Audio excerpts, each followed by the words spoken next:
Olá pessoal, essa é a disciplina de Comunicação e Expressão no Trabalho e a aula de hoje é sobre a ética na pesquisa.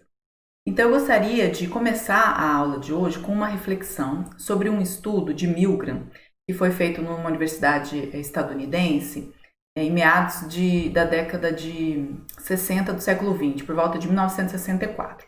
Então o Milgram ele chamava universitários como voluntários para sua pesquisa. Lá nos Estados Unidos é permitido que se pague, né, o participante da pesquisa, então ele oferecia dólares, né, para essas pessoas, esses voluntários. E aí ele alegava que a pesquisa era sobre aprendizagem e memória. E aí ele tinha um colaborador, né, que ficava com eletrodos no corpo, e aí ele pedia para cada voluntário, cada universitário, aplicar um choque quando esse colaborador dele, né, quando esse auxiliar dele errasse os pares de palavras que ele pedia para memorizar. E aí, obviamente, como essa pessoa que estava com os eletrodos era um parceiro, né, do pesquisador, ele não sentiu o choque de verdade. Então, o Milgram ele falava que os choques variavam de 15 a 450 volts, e aí cada erro que essa pessoa com eletrodo cometia, a voltagem do choque ia aumentando, né?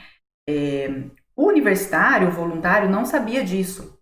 Ele achava que o choque era de verdade e que aquela pessoa que estava com os eletrodos era também outro voluntário. E aí, quando o choque chegava a 120 volts, porque essa pessoa começava a errar propositalmente, né, os pares das palavras, e aí quando o choque chegava a 120 volts, essa pessoa que supostamente estava recebendo choques começava a reclamar de dor, de incômodo, né? E aí o Milgram falava para o universitário, não, continua aplicando o choque, é importante para a ciência, né? É muito importante essa nossa pesquisa, continua aplicando. E aí, por mais incomodado que o universitário parecesse, ele continuava aplicando, e aí, pasmem, 65% dos universitários chegaram à voltagem máxima de 450 volts aplicada no outro pesquisador, né? No que estava com os eletrodos.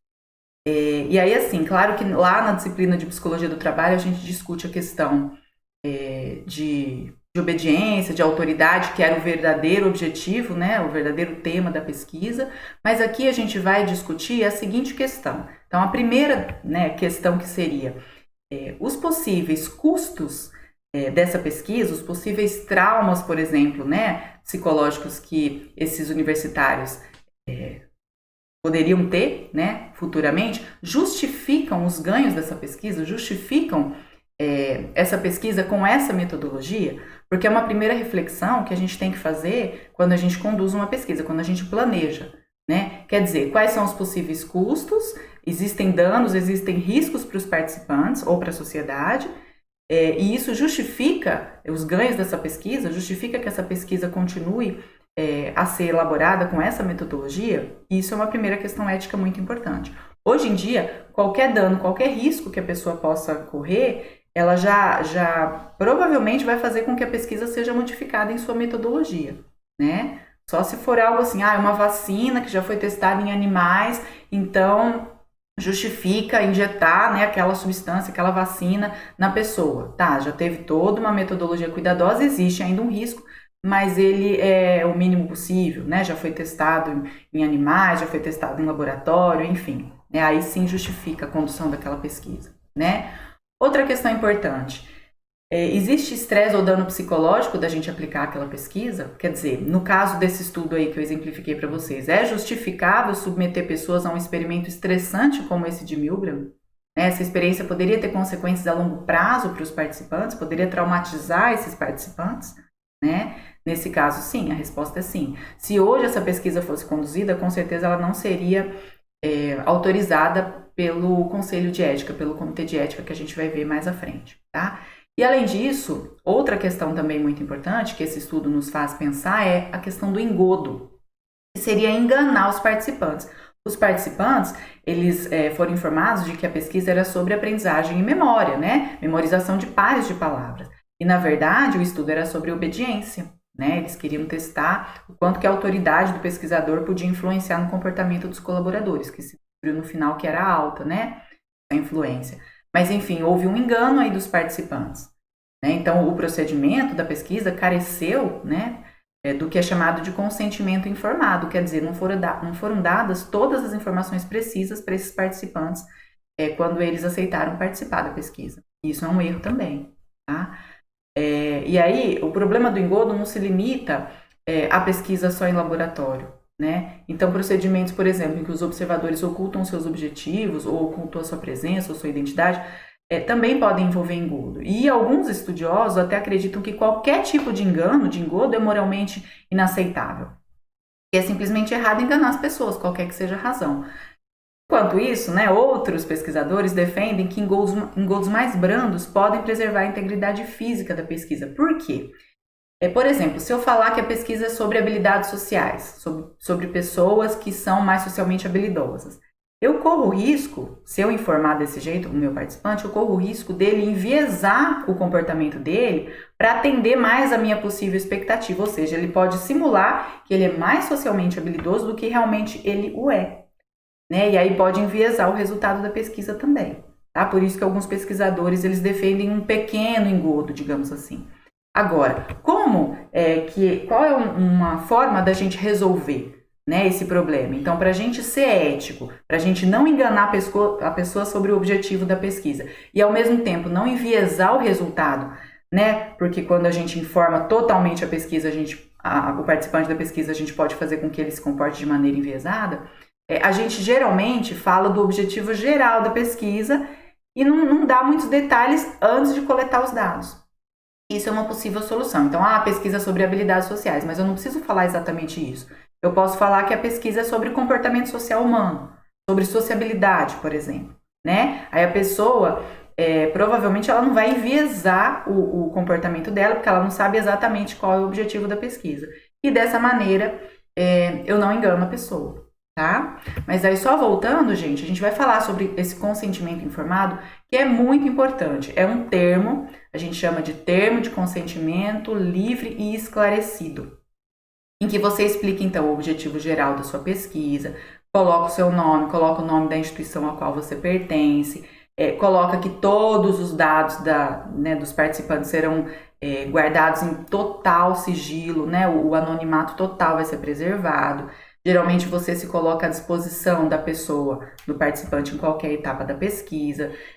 Se você achar, né, importante, adequado, você fala que no final da pesquisa você vai dar uma devolutiva sobre os principais resultados. Enfim, é um documento em que a pessoa assina e vai te resguardar enquanto pesquisador e vai explicar para ela também que não há nenhum risco, que não há nenhum dano dela participar daquela pesquisa, né, que só vai contribuir para o avanço da ciência. E que a publicação, né, que geralmente depois a gente publica no meio científico, que não faz sentido eu gerar conhecimento científico novo e guardar para mim, né, que a publicação depois, né, em meios científicos, ela vai resguardar totalmente o sigilo, o anonimato do participante, bem? E aí, populações especiais de participantes, então crianças, pessoas com necessidades especiais, né, deficientes, prisioneiros, enfim, pessoas que não respondem por si precisam da assinatura de um responsável, tá bem? E aí, como eu já disse, há várias obrigações do experimentador, então a gente deve sempre comparecer pontualmente no horário combinado com o participante, né? Se prometer fornecer um sumário dos resultados, depois fazer, né? Depois que a pesquisa for concluída, etc. Tá bem? Claro que quando a gente escreve um projeto de pesquisa, a gente já precisa se planejar, né? E seguir o planejamento, tá? Obedecer sempre a leis e normas do Conselho de Ética, do Comitê de Ética, que a gente vai ver mais para frente, tá bom? Essa aprovação institucional, então, primeiro, né, o pesquisador obtém da instituição ou organização em que realiza a pesquisa aprovação prévia para realizar, mas depois precisa submeter a um comitê de ética, tá? A gente, enquanto pesquisador, precisa assumir plena responsabilidade pela pesquisa e geralmente no termo de consentimento está o nome do pesquisador e o nome do orientador também, né, para respaldar mais, tá? Quando a gente realiza filmagem ou gravação, tem que ter um consentimento a mais do participante, né, antes de realizar qualquer forma de filmagem ou gravação. E mesmo assim, como eu, né, professora Mariana, sou muito cuidadosa, mesmo assim, eu peço para os meus orientandos colocarem uma tarja ou deixarem a imagem do rosto da pessoa de maneira ofuscada, em que não dê para reconhecer a pessoa, tá bem? Aqui no Brasil não é permitida a oferta de incentivo aos participantes da pesquisa. A gente não pode oferecer dinheiro, não pode oferecer nenhum material de nenhuma forma, tá? diferente dos Estados Unidos, como a gente viu no início da aula, né? A gente deve sempre informar que os dados vão ser compartilhados com a comunidade científica, como eu já expliquei, né? Inclusive em estudos futuros não previstos, mas sempre o anonimato vai ser preservado, bem? Oferecer sempre informações básicas, né? Sobre a natureza, o resultado, as conclusões do estudo, é um comportamento ético também, então a gente sempre se propõe, né? A oferecer esses resultados principais ao final da pesquisa, como eu falei para vocês. Não sei se sempre, pelo menos na área da psicologia, sim, né? Talvez em outras isso pode ser definido com o orientador, mas se você prometer, depois você tem que cumprir, né? Devolver os resultados. E aí, como eu disse, né? Existe uma comissão ética, o ideal seria toda instituição ter a sua, né? Um comitê de ética, um conselho de ética, enfim. O IFMG, por enquanto, ainda não formou o seu, então o que a gente faz com os projetos de pesquisa? A gente tem que submeter uma plataforma nacional, que é chamada de Plataforma Brasil. Essa plataforma encaminha o nosso projeto de pesquisa para o comitê de ética mais próximo a nós, que hoje é o da Univale, bem? E aí, geralmente, alguns pesquisadores, então, avaliam esse projeto, né? Isso demora um tempo, geralmente alguns meses. Eles retornam pedindo, geralmente, algumas mudanças, né? Algumas adequações, e aí isso pode acontecer uma ou mais vezes, e aí se não houver risco, dano, né, uma questão séria na pesquisa, e aí depois de passar por todo esse procedimento, você é autorizado a começar a coleta de dados, tá? Quem trabalha com pesquisa animal, existe ainda, né, uma certa discordância com relação a isso, né, há grupos que se opõem à realização de pesquisas com animais, mas outros pesquisadores vão falar que essas pesquisas ainda são muito importantes e continuam necessárias para o estudo de muitos tipos de questões. Então, por exemplo, uma vacina, né? Você vai testar primeiro, você vai testar em laboratório, in vitro, e depois já vai testar no ser humano. Então, alguns pesquisadores defendem que é mais seguro testar primeiro em animais, tá? Obviamente que esses animais precisam ser submetidos a condições de saúde plena, né? Então, necessidades de alojamento, alimentação, limpeza e cuidados de saúde adequados. Bem, não pode, obviamente, haver maus tratos, inclusive num comitê, né, de uso e cuidado com animais composto para analisar essas pesquisas, geralmente tem um cientista, um veterinário e um membro da comunidade, para eles tomarem todos esses cuidados, tá bem? Então, voltando lá à questão inicial, né? A gente precisa sempre medir os custos e benefícios da pesquisa, então existem riscos de dano psicológico ou de quebra de sigilo. Eu posso, sem querer, identificar um participante? Se houver essa possibilidade, eu não devo executar minha pesquisa, tá? Quem são os participantes da pesquisa? Está existindo algum engodo, né? Eu estou enganando os meus participantes com relação ao meu objetivo, ao meu tema, tá? Como o consentimento informado será obtido?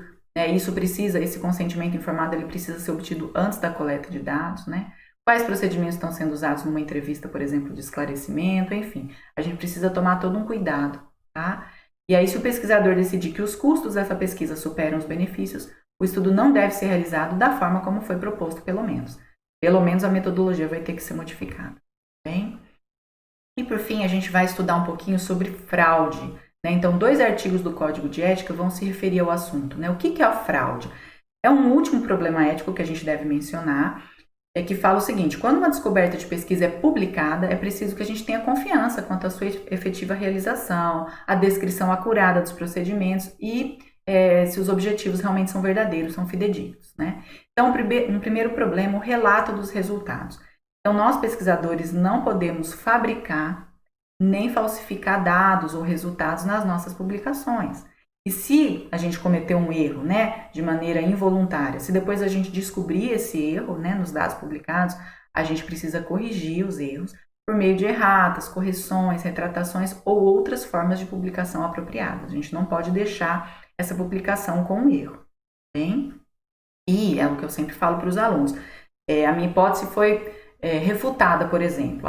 Ou os meus resultados não ficaram como eu desejava, ou os gráficos não ficaram bonitos. Eu vou alterar uns dados aqui no Excel. De jeito nenhum. Isso é fraude, né? Eu estou fabricando, eu estou falsificando os meus resultados, tá? E um segundo problema de fraude é o plágio, né? Os pesquisadores não devem apresentar partes substanciais do trabalho ou dos dados de outras pessoas como seus, mesmo que citem o trabalho. Tá? Claro que quando a gente faz lá a revisão bibliográfica, a gente cita ideias dos outros autores sempre referenciando, isso ok. Agora, você não vai pegar metade de uma dissertação, de um TCC, de um artigo e colocá-la no seu trabalho. Não, a gente precisa juntar ideias de muitos autores para formar o nosso trabalho. Se a gente pegar uma parte substancial e colocar no nosso trabalho, isso também é considerado plágio, inclusive colocando lá a referenciação. E fica até inadequado. Você põe um parágrafo, Silva 2000, outro parágrafo, Silva 2000, outro parágrafo, Silva 2000. Isso é inadequado. Quer dizer, a pesquisa não é sua, a pesquisa é do Silva 2000. Agora, alegações de fraude não podem ser feitas levianamente. Se uma pessoa discordar dos resultados de outra por motivos filosóficos, políticos, religiosos ou outros, isso não significa que os dados sejam fraudulentos. Mesmo que não consiga replicar os resultados, porque aí para comprovar aquele estudo eu posso tentar replicar aquela pesquisa, Mas mesmo que eu não consiga replicar os resultados, a razão pode estar em aspectos metodológicos do estudo e não numa fraude. No entanto, o fato de que a fraude possa ser uma possível explicação dos resultados aumenta a importância de se manter uma boa documentação dos procedimentos utilizados e dos resultados obtidos. Então, quando você aplica lá o termo de consentimento e um questionário, você tem que guardar por no mínimo 5 anos aquilo com você, só pesquisador, para ninguém ter acesso ao CPF ou ao nome da pessoa que conste lá no termo de consentimento, por exemplo, mas para você justamente se resguardar de uma possível acusação de fraude, tá? Não sei se vocês têm acompanhado o noticiário ultimamente, mas a revista mundialmente conhecida chamada Lancet publicou que a hidroxicloroquina, defendida por alguns como tratamento para Covid-19 e não defendida por outros, Enfim, a revista Lancet publicou que a hidroxicloroquina não tinha efeito sobre a doença, sobre a Covid-19. E aí se descobriu, recentemente, que esse resultado era fraudulento, Os pesquisadores tinham se baseado em fontes não fidedignas, não confiáveis. Esses dados não passaram por pareceristas, porque quando a gente envia a nossa pesquisa para publicação, existe aí um grupo de pesquisadores, que são os pareceristas, que vão estudar, vão avaliar, vão verificar se aqueles dados são verdadeiros, são fidedignos. Nessa época de pandemia, onde tudo está sendo feito a toque de caixa, com muita rapidez para se gerar resultados, informações, os pareceristas não foram adequadamente cuidadosos e aí esses dados passaram aí de maneira, então, não fidedigna, de maneira inverdadeira. E aí a revista já se pronunciou falando que os dados não são verdadeiros e aí já publicou, então, essa errata, essa correção. E aí isso é um exemplo, então, de um dado que foi fraudulento, não sei se voluntário ou involuntariamente, mas de qualquer maneira a revista procedeu da maneira correta, dentro da ética, retirando aí essa publicação, esses dados publicados de maneira equivocada, tá? Mas a gente tem que sempre tomar muito cuidado, então, com o nosso rigor metodológico e sempre proceder de maneira ética, transparente, para a gente fazer o conhecimento científico avançar, para a gente contribuir com a ciência, tá bem? Sem dano, sem risco, para os participantes, ok? Essa é a referência bibliográfica da aula de hoje e eu gostaria de agradecer muito pela participação de vocês e pela atenção.